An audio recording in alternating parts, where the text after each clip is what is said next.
नमस्कार बंधु माने आपण माने भाबिछंती कि मनुष्य शरीर में 206 हाड़ थाए किंतु पृथ्वीर सबुठारु अधिक हाड़ केउ प्राणी थाए। उत्तर होची अजगर। आज भिडियो रे आमे जानिबा अजगर शरीर संपर्क रे किछि भयंकर और आश्चर्यजनक सत्य। अजगर होची पृथ्वीर सबुठारु बड़ और शक्तिशाली साप मानक मध्यरु गोटिए। यह प्रधानतः आमाजन जंगल, दक्षिण अमेरिका और किछि एशियन देश देखा मिले। अजगर विष दे नुहे बरम निजर अत्यधिक शक्तिशाली शरीर द्वारा शिकार को जकड़ी मारी दिए। सबुठारु आश्चर्यजनक कथा हेउची अजगर शरीर प्राय 1500 रु 1800 पर्यंत हाड़ थाए।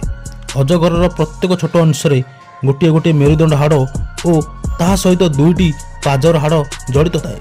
यही कारणरू ताहार शरीर अत्यधिक लचिला एवं शिकार को भल भाव जकड़ी पारे।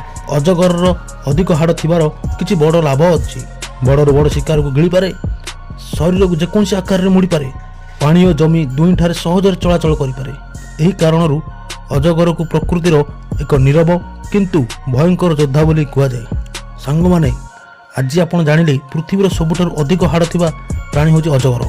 मनुष्य ठारू प्राय 2-3 गुणा अधिक हाड़। एही हाड़ ताहाकू अत्यधिक शक्तिशाली करे। जदि एही वीडियोटी आपण भल लागिला लाइक करंतु, चैनल को सब्सक्राइब करंतु, बेल आइकन दबाइबा भूलंतु नहीं। आ एमिति आश्चर्यजनक सत्य सह शीघ्र देखा हबो।